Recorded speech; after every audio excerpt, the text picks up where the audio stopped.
రైతులకు నమస్కారం. పత్తి రైతులు వర్షాలు పడుతున్నప్పుడు ఇలా చేయండి. దీనివల్ల మీ పంట ఎదుగుదల బాగా ఉంటుంది. మామూలుగా వర్షాలు పడితే ఎలాంటి ఇబ్బంది లేదు కానీ, అధిక వర్షాలు పడుతున్నప్పుడు పత్తి చేనులో నీరు నిలిచే అవకాశం ఉంటుంది. దీనివల్ల వేరు వ్యవస్థ దెబ్బతిని మొక్కలు వడలిపోయి వడలు తెగులు వచ్చే అవకాశం ఉంటుంది.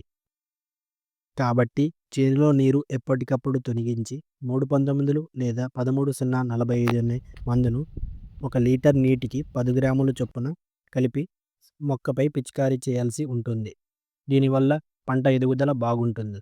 అలాగే 1 లీటర్ నీటికి కాపర్ ఆక్సీ క్లోరైడ్‌ను 3 గ్రాములు లేదా కార్బడిజమ్ ప్లస్ మ్యాంకోజబ్ ఉన్నటువంటి మందును 2 గ్రాములు 1 లీటర్ నీటికి కలుపుకొని మొక్క మొదల్లో పోసుకుంటే వడలు తెగులు రాకుండా ఉంటుంది.